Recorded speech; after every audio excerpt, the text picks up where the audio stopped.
કેટલા લોકો કલાકો ફોન પર બગાડે છે. હમણાં આજે જ અમે આવતા આવતા તૃપ્તિબેન જોડે વાત કરતા હતા. હવે ક્યાં જવાની અમેરિકામાં?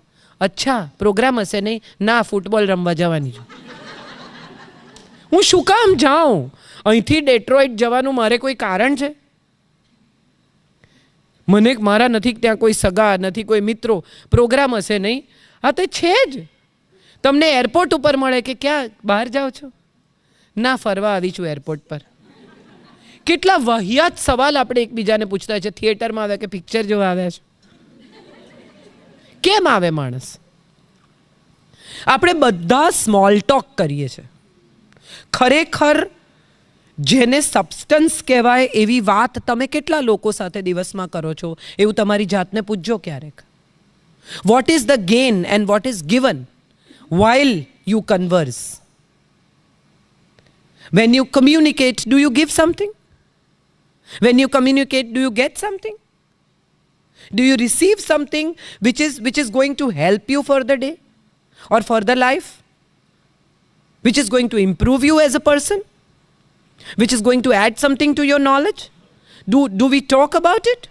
No. મેથી આવી છે પટેલમાં નવી, તાજી હતી, 2 દિવસ રહેશે. આ આપણી માહિતીનું એક્સચેન્જ છે.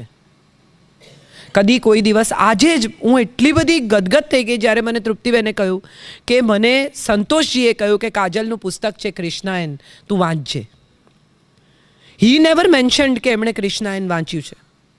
ત્યારે મને એમ થાય કે મારે અહીંયા જઈને બોલવા માટે 2 માણસ પણ એવા હોય કે જેણે મારું કામ વાંચ્યું હોય તો મારા બોલવાનો મતલબ છે. Even if 2 people understand what I'm talking, then it means that I'm here for some substance that I'm going to leave behind. There is nothing that I'm going to leave behind. તમે હસો, હું હસું, આપણે joke મારીએ, મસ્તી કરું, મજાક કરું ને જતી રહું, તો હું તમને શું આપું છું ને તમે મને શું આપો છો? આપણે કશું એક્સચેન્જ કરીએ એ આપણી સંસ્કૃતિ કે છે. સહનાવવતુ સહનૌ ભુનક્તુ સહવીર્યમ કરવા વહૈ તેજસ્વિના વધિતમસ્તુ. એક સાથે જમીએ, એક સાથે સારા કામ કરીએ તો તેજ વધે છે. તેજસ્વિના વધિતમસ્તુ. કેટલી મોટી વાત છે.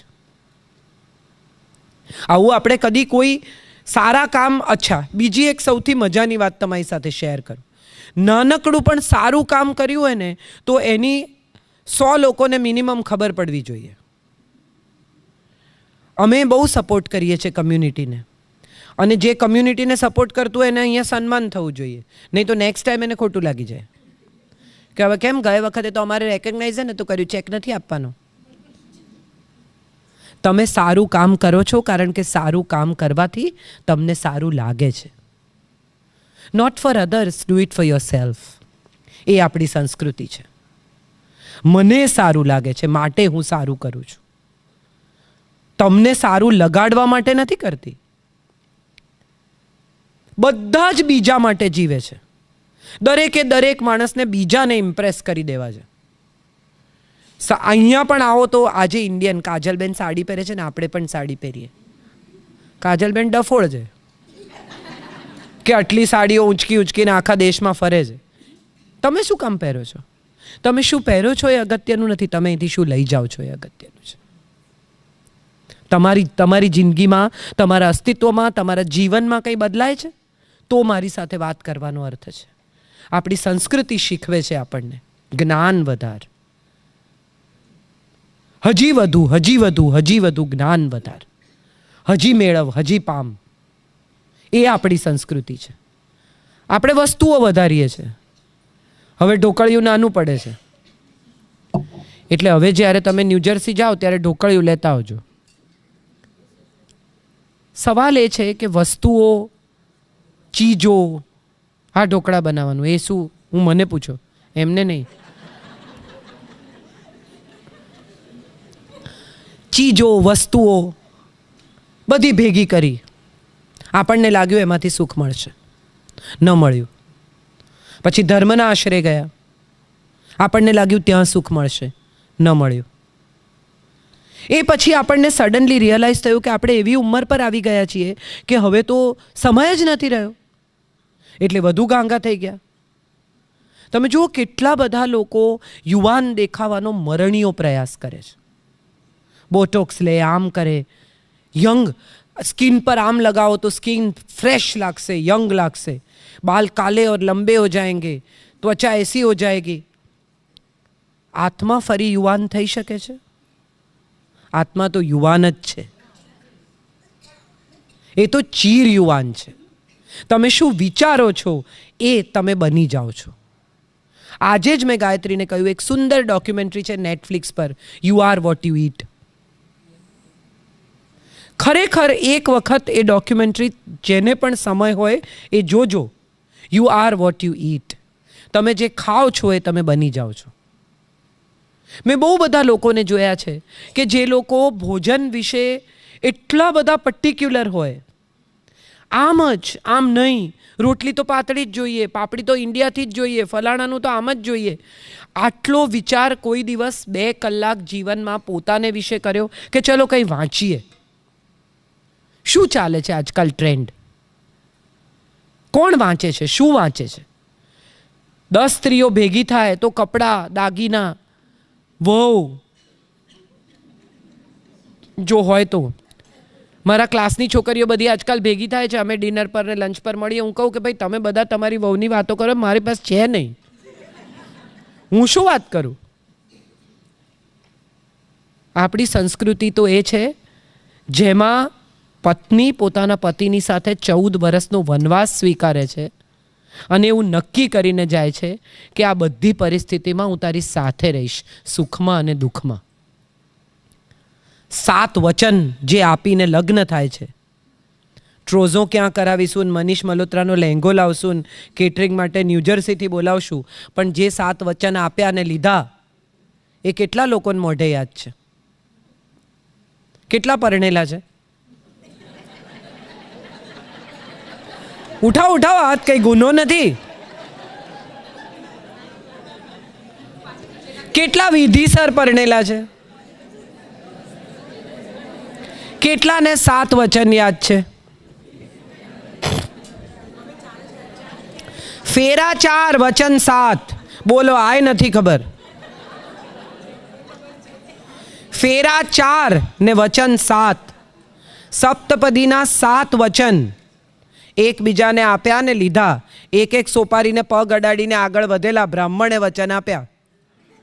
તમે તો એકબીજાને આપ્યા નથી એટલે પાળવાની જરૂરત જ નથી. આપ્યા જ નથી તો શું ચિંતા? જે કોન્ટ્રાક્ટમાં સહી જ નથી કરી એ કોન્ટ્રાક્ટ તમને લાગુ પડતો જ નથી. 4 ફેરા કેમ? ચાલો હવે એમણે કહ્યું છે તો હું એ પણ કહું. ધર્મ, અર્થ, કામ અને મોક્ષ, એના 4 ફેરા. ધર્મ, અર્થ અને કામના ફેરામાં પતિ આગળ રહે, પછી મોક્ષના ફેરામાં પત્નીને આગળ કરે. કેમ? ખાલી એમ જ. 3 વાર હું આગળ રહ્યો તો હવે તું રે, એમાં શું? તુંય મજા કર. ધર્મ, અર્થ અને કામ 3 દુન્યવી વસ્તુઓ છે. ધર્મનું પાલન કરવું, ધર્મ આપણે ત્યાં પહેલાં આવે છે. તમે જુઓ, આપણે અર્થને પહેલાં લાવી શક્યા હોત, પણ આપણી સંસ્કૃતિ અર્થની નથી. ગુજરાતીમાં ચેક લખેલો કોઈએ કદી જોયો છે? ગુજરાતીમાં ચેક લખાય તો એમ લખાય ₹101 પૂરા, અને અંગ્રેજીમાં ચેક લખાય તો લખાય $1 lakh ઓનલી. હજી ઓછા જ છે, આ ઓનલી પાછળ લાગેલું જ છે, હજી વધારે જોઈએ છે. આપણી સંસ્કૃતિ કહે છે પૂરા, સંતુષ્ટ સંસ્કૃતિ છે. 4થા ફેરામાં પત્નીને આગળ રાખવામાં આવે છે અને ડાબી બાજુ બેસાડવામાં આવે છે. કારણ કે તમારી પાસે ફેફસા 2 છે, હૃદય 2, તમારી પાસે ફેફસા 2 છે, આંતરડા 2 છે, હાથ 2 છે, નસકોરા 2 છે, તમારી પાસે હૃદય એક જ છે. અને 3 ફેરા આપણે સાથે ફર્યા એ પછી તું મારા હૃદયની સ્વામીની બની છે. હું તને મારું હૃદય સોંપું છું, માટે ડાબી બાજુ આવ અને મારા હૃદયને સંભાળ. આજ પછીના સમયમાં હું હવે તને મારું હૃદય, મારું દિલ, મારું અસ્તિત્વ સોંપું છું. તમે ઊંઘી ગયા હો તો પણ તમારું હૃદય કામ કરે છે. તમારી આખી સિસ્ટમ બંધ હોય પણ તમારું હૃદય કોઈ દિવસ બંધ નથી થતું. તમે જાગતા હો, ઊંઘતા હો, દોડતા હો, ખાતા હો, પીતા હો, તમારું હૃદય સતત કામ કરે છે. એનું કારણ એ છે કે ચોથા ફેરામાં પત્નીને સોંપવામાં આવે છે કે જેમ મારું હૃદય સતત ધડકે છે એમ હવે આવનારા વર્ષોમાં તું સતત મારી સાથે રહેજે અને મારું હૃદય હું તને સોંપું છું. કેટલી સુંદર વાત છે, પણ કોઈ સમજ્યું નથી. 4 ફેરા ને 7 વચન પણ કોઈને ખબર નથી. બોલો, બધા જ પરણેલા છે. અમે તો 4 જ ફેરા ફર્યા, તો 4 જ હોય, 5મો નથી. હવે તો મેં એવું નક્કી કર્યું છે કે કોક એવું કહે ને કે મારે ડિવોર્સ લેવા છે તો એને કહેવાનું બધું લગન બધું ફરી કરો અને ઊંધા ફેરા ફરો. શક્ય છે કદાચ તમને યાદ આવી જાય તમે જે સાથે જીવ્યા છો એ સમય. એક બહુ સુંદર ફિલ્મ મેં જોયેલી, મરાઠી ફિલ્મ.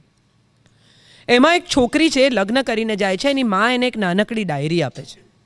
બહુ જ ઇન્ટરેસ્ટિંગ ફિલ્મની વાર્તા છે એટલે તમારી સાથે શેર કરું છું. એની મા એને એક નાનકડી ડાયરી આપે છે અને એમ કહે છે કે એક જોઈન્ટ અકાઉન્ટ ખોલજે તમારા બહેનો, અને જ્યારે કંઈ પણ સારું થાય, કોઈ પણ સારો પ્રસંગ, એક સારો દિવસ ગયો તો 10 રૂપિયા પણ એ જોઈન્ટ અકાઉન્ટમાં મૂકજે અને લખજે કે આજનો દિવસ બહુ સારો ગયો માટે મેં 10 રૂપિયા મૂક્યા. એક દિવસ એવો આવે છે બંને જણનો કે બંને જણા ખૂબ ઝઘડે છે, નક્કી કરે છે કે ડિવોર્સ લેવા છે. ખાસા વર્ષ, 5-7 વર્ષ જિંદગીના વીતી ગયા છે અને માં કહે છે કે લઈ લે ડિવોર્સ, પેલો જોઈન્ટ અકાઉન્ટના પૈસા છૂટા પાડવા પડશે ને. અને ડાયરી ખોલે છે, બધું વેચવા બેઠા છે ત્યારે ડાયરી ખોલે છે અને ડાયરીમાં તમામ સારા પ્રસંગોની નોંધ છે. એ તમામ સારા પ્રસંગોની નોંધ એક પછી એક એ છોકરી વાંચતી જાય છે અને એની આંખમાંથી પાણી વરસતું જાય છે અને એને ખ્યાલ આવે છે કે કેટલો સુંદર સમય અમે સાથે ગાળ્યો છે. મને કેમ ખરાબ જ યાદ રહ્યો છે? Why do I always saw his bad side? Why didn't I realize that he had brought flowers one of the days?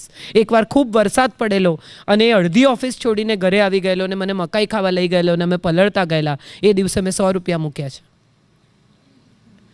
એક દિવસ અમારે બહુ ઝઘડો થયેલો અને સવારે ચા બનાવીને ટ્રેમાં સરસ ફ્લાવર મૂકીને લઈ આવેલો અને એણે મને કહેલું આઈ એમ સોરી. એ દિવસે મેં 50 રૂપિયા મૂક્યા છે. There are good times, there are bad times. આપણી સંસ્કૃતિ આપણને શીખવે છે સુખ અને દુઃખમાં સમાન રહેતા.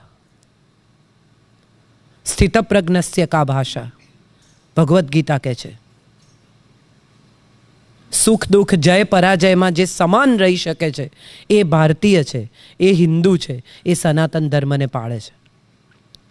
હવે આજના છોકરાઓને ડિપ્રેશન આવી જાય નાની નાની વાતમાં, હાર્ટ બ્રેક થઈ જાય, ગર્લફ્રેન્ડ જતી રહે તો એકદમ બારણા બંધ કરીને અંદર બેસી જાય ને આપણને એમ થાય અંદર સૂઈ કરતા હશે. માં બિચારી વારે વારે ઠોક્યા કરે, બેટા આર યુ ઓકે બેટા, એ તો અંદર નેટફ્લિક્સ જુએ છે, તમે બહાર સ્ટ્રેસ થાવ છો. એને કંઈ બહુ એવું એટલું બધું લાગી નથી આવ્યું જેટલું તમને લાગી આવ્યું છે, કારણ કે તમે એ ઇમોશન સાથે જુદી રીતે જોડાયેલા છો, એ આજના ઇમોશન સાથે જુદી રીતે જોડાયેલા છે. They are practical children, they are children of technology, they are children of today and truth. We still think કે અરે યાર હાર્ટબ્રેક બહુ મોટી વાત છે. એમને નથી લાગતું એવું તો થાય, અમને નથી ફાવતું. અને નથી ફાવતું તો છૂટા પડવું એ સાચો અને સારો રસ્તો છે એવું સ્વીકારી શકે એટલી પ્રામાણિક છે આજની પેઢી. I salute them to accept the truth that we are not meant to live together. It's all right. હું કેટલી બધી એવી સ્ત્રીઓને ઓળખું છું જેના લગ્નને 30 વર્ષ થયા છે ને 35 વર્ષ થયા છે ને 25 વર્ષની સિલ્વર જુબલી હોય ને લોકો આવે અને પછી બધી પાર્ટી પૂરી થાય ત્યારે જતા જતા કહે કે તમને મેં જ ચલાવી લીધા, બાકી કોઈ રાખે નહીં. આખી પાર્ટી ઉપર પાણી ફરી વળ્યું,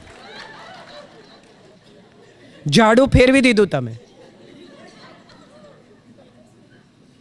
75 વર્ષના દાદીમાં પણ કે એટલા બધા માંગા આવતા હતા પણ મારા પપ્પાને આ જ જડ્યા. આઈડિયલ સિચ્યુએશન એ છે કે 25 વર્ષની એનિવર્સરી 2 જ જણા ઉજવે, લોકોની સાથે ન ઉજવે અને એકબીજાને કહે કે આપણે આ સુંદર વર્ષો જે સાથે ગાળ્યા, સુખના, દુઃખના, ઝઘડાના, પીડાના, એ બધા વર્ષો